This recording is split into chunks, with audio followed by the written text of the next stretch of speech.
Good evening and thanks for joining us. This is NTD Business and I'm Paul Graney. The Federal Reserve promises to keep its rate near zero, even if inflation is over 2%. But there wasn't enough to boost the stock market, which was mostly weighed down by tech share losses. A new study says Joe Biden's proposed budget would lead to a $2 trillion increase in the federal deficit. We talked to an economist for some analysis. The Justice Department charges 5 Chinese residents with hacking. The DOJ says they targeted over 100 companies in the US and abroad.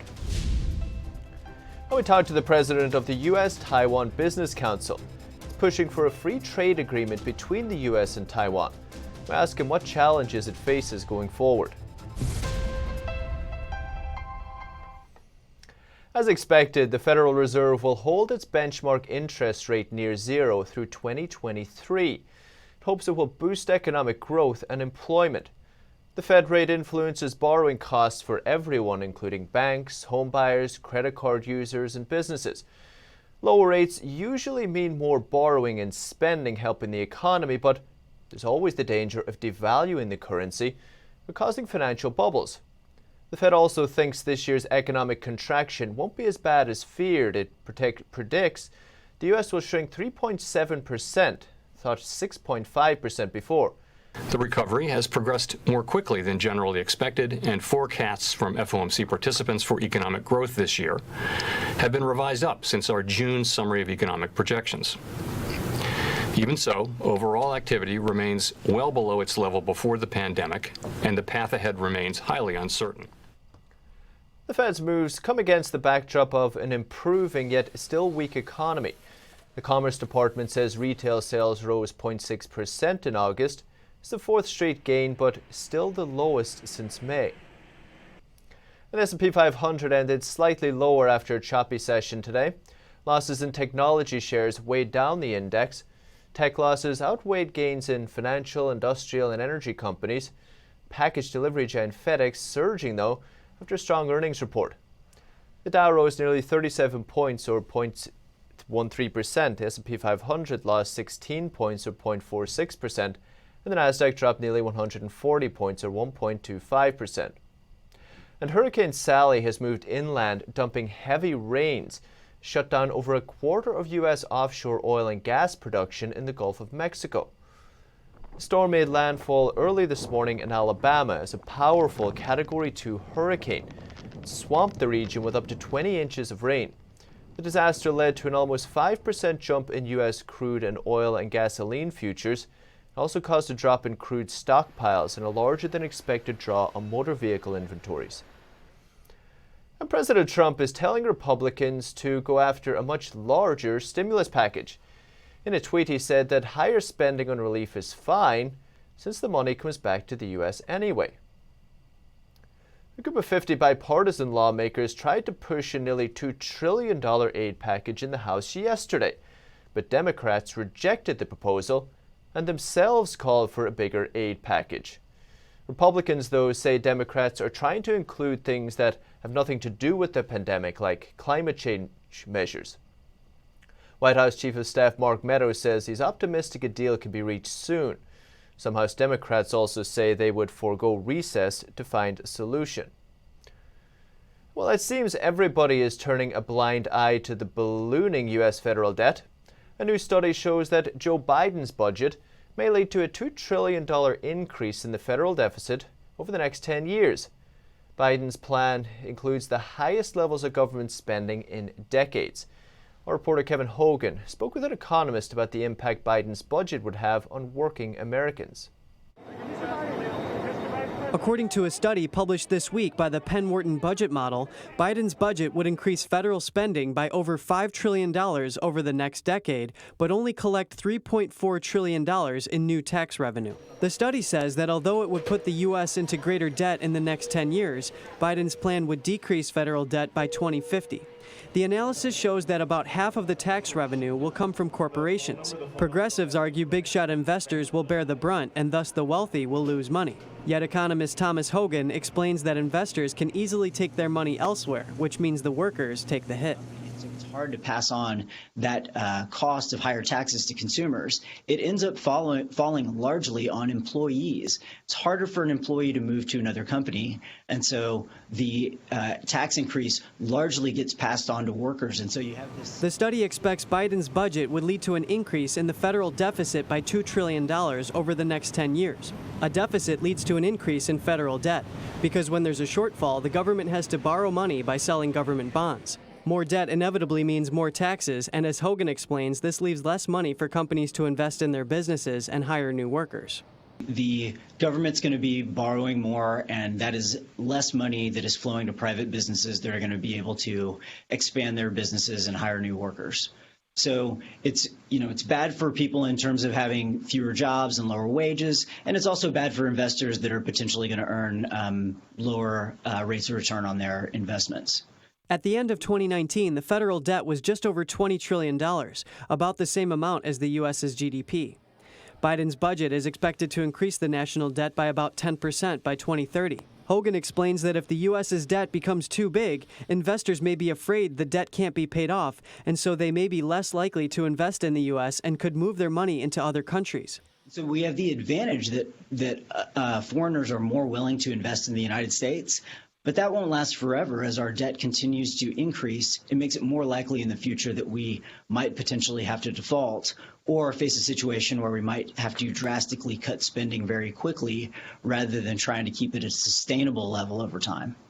Biden's campaign did not immediately respond to a request for comment.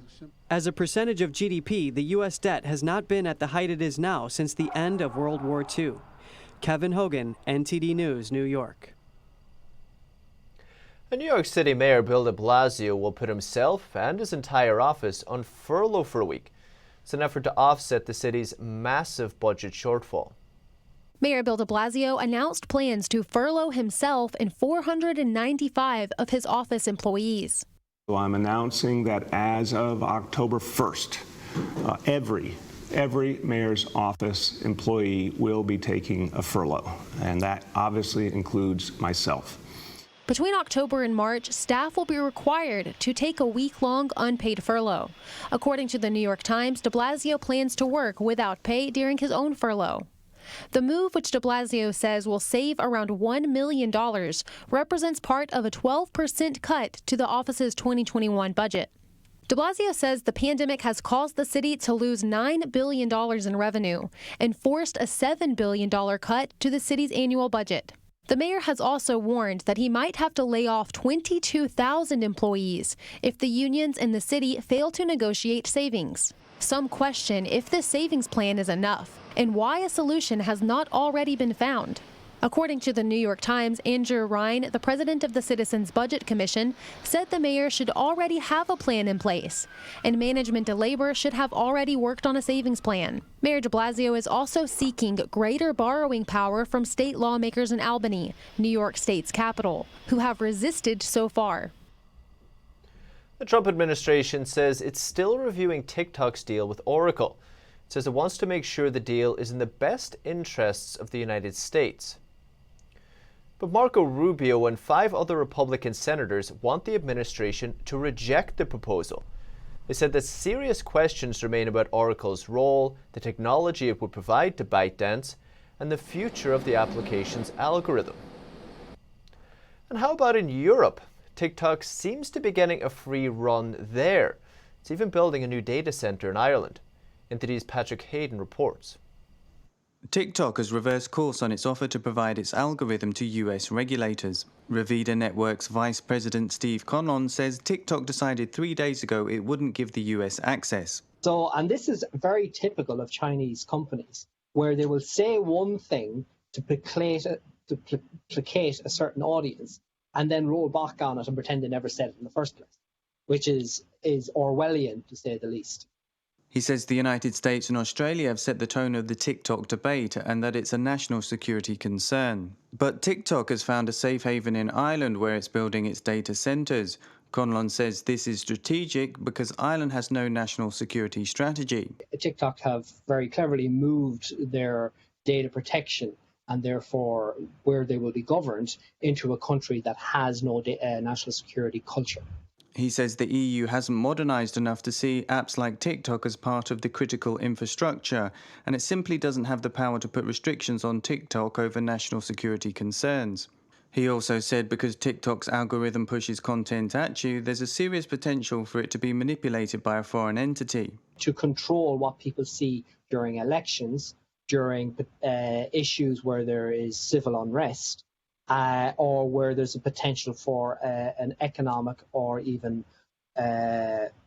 war incident to occur. So he said TikTok collects over 200 data requests every 9 seconds, which is an extraordinary amount of data harvesting. TikTok's reversal in disclosing its algorithm could complicate the buyout deal in the United States.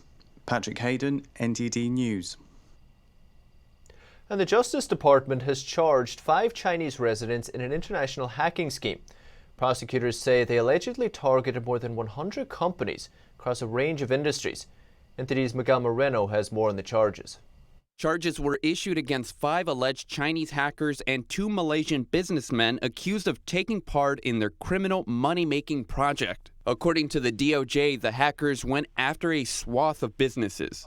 The Chinese defendants targeted well over 100 victims worldwide in a variety of industries and sectors that are, sadly, part of the standard target list for Chinese hackers. They allegedly targeted social media, telecommunications, and many other types of companies. Rosen says a backdoor hack called a supply chain attack turbocharged their scheme. This is when a hacker infects the code of a product at the source, adding a backdoor for the hacker. Then that infected product is downloaded by customers. These intrusions allowed hackers to steal source code, customer account data, and personally identifiable information. At this point, these are just allegations, but Rosen called out the Chinese Communist Party for not working with U.S. prosecutors in taking down the alleged criminals.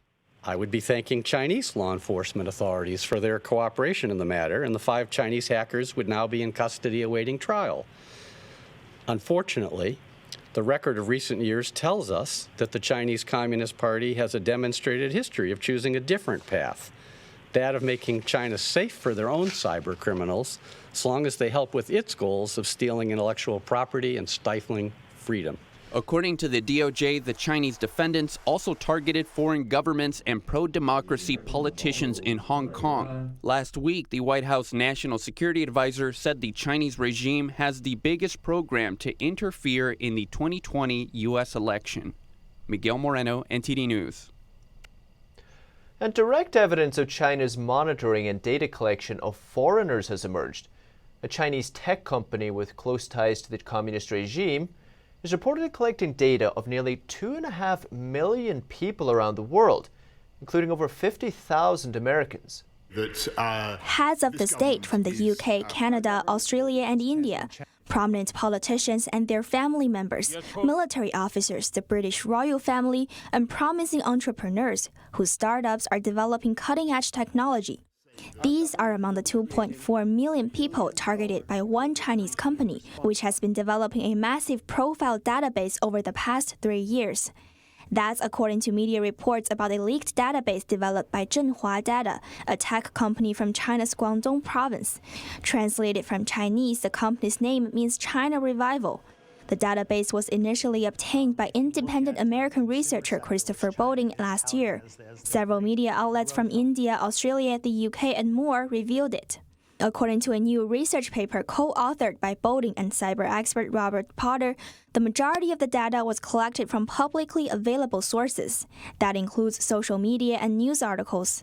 But the experts say the sheer scale of the data is concerning.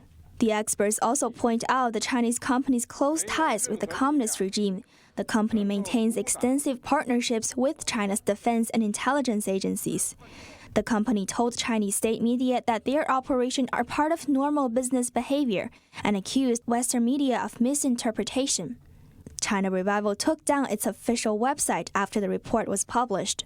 A former employee of China's controversial tech company Huawei says it's an open secret that Chinese companies collect intelligence for the regime. He left Huawei in April 2019.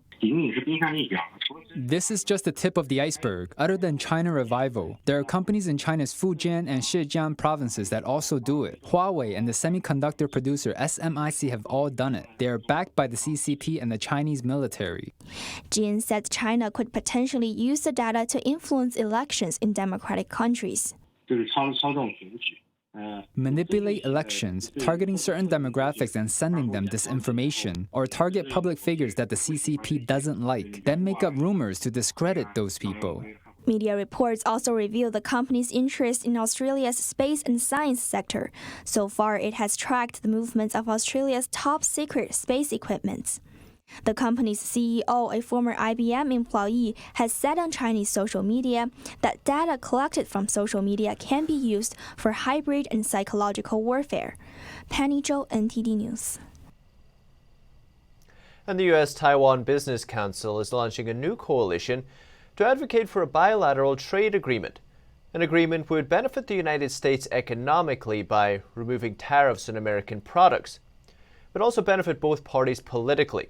The U.S. is fostering closer ties with Taiwan as U.S.-China relations deteriorate. I talked to the president of the US-Taiwan Business Council, Rupert Hammond Chambers. I asked him what hurdles lie ahead. Just in the past week, the US-Taiwan Business Council and the American Chamber of Commerce in Taiwan has formed the US-Taiwan Bilateral Trade Agreement Coalition. The coalition's obvious goal is to pursue a bilateral trade agreement. Initially, the challenge that we face is garnering a response from the United States Trade Representative's office on how they see the recent changes made by Taiwan's President Tsai in the trade relationship specific to agriculture. That's our specific goal, is to extract from USTR a response.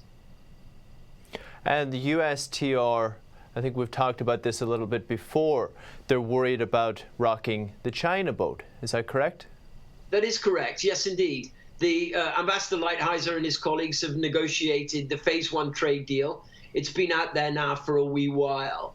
And there is some concern. We argue it's a false choice, but some concern on the part of Ambassador Lighthizer and his colleagues that should they proceed and respond in kind to the moves in Taipei, that it may in some way jeopardize the Phase 1 trade deal. And of course, there are domestic political considerations here in the States related to that, as some of the constituencies that benefit from the Phase 1 trade deal are agriculture and so on, which are politically sensitive.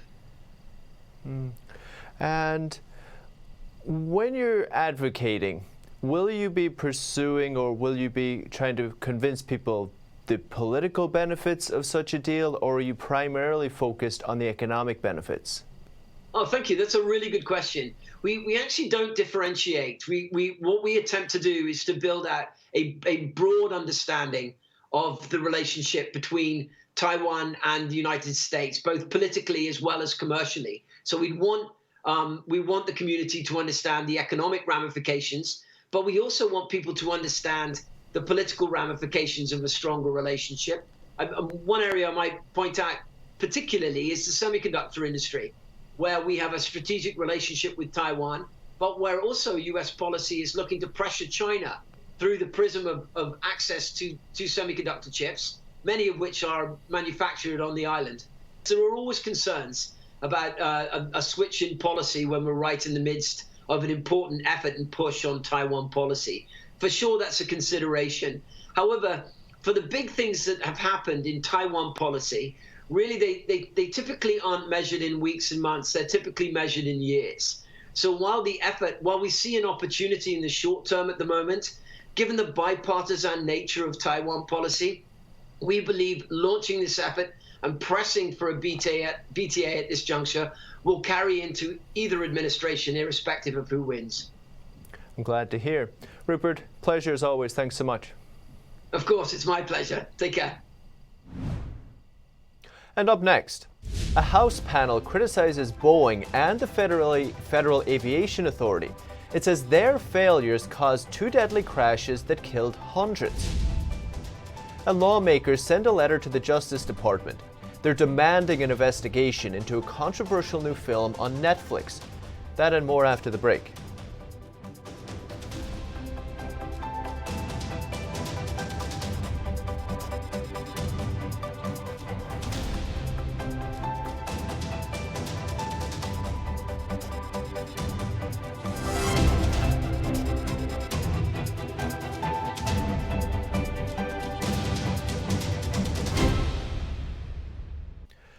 U.S. House Committee has finished its 18-month investigation into two Boeing 737 MAX crashes. It says failures by Boeing and the Federal Aviation Authority are to blame for the fatal crashes, killed 346 passengers and crew members. U.S. lawmakers blasted Boeing and the Federal Aviation Administration over the failure of the 737 MAX jet following two fatal crashes.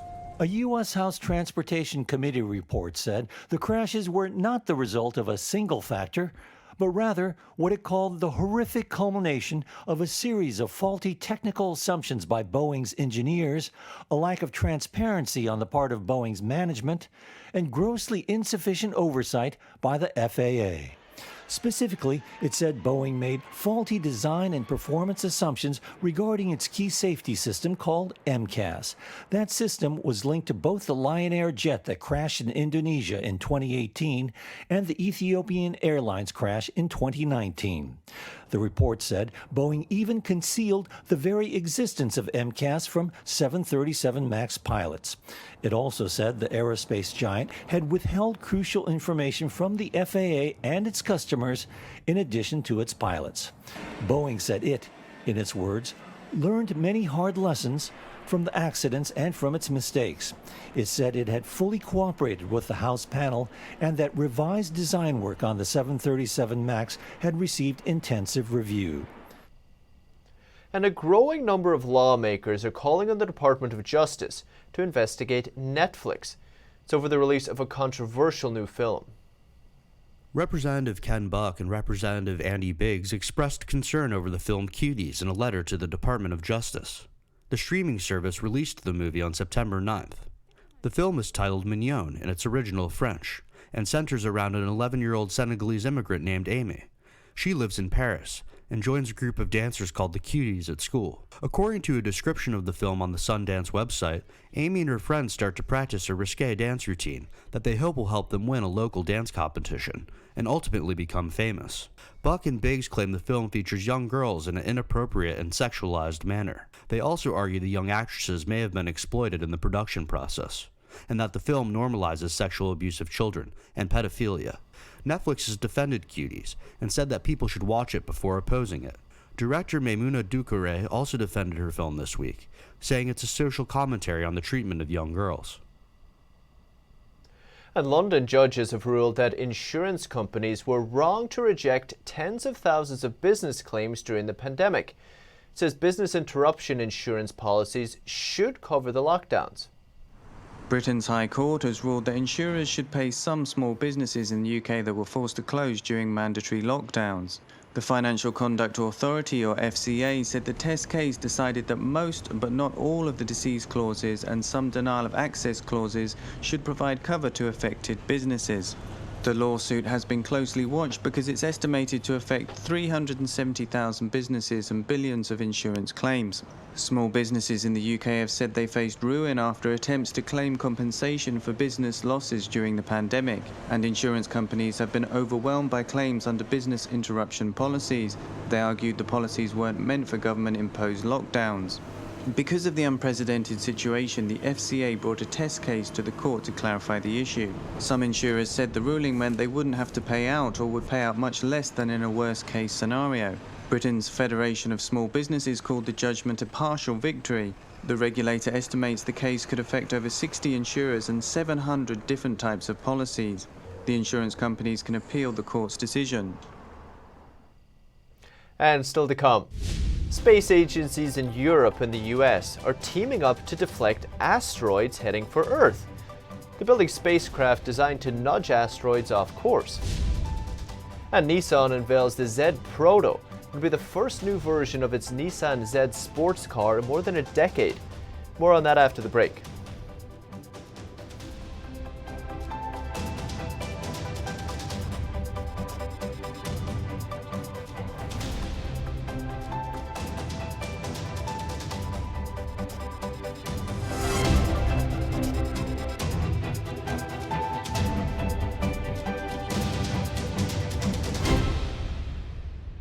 Europe and the US are teaming up in outer space.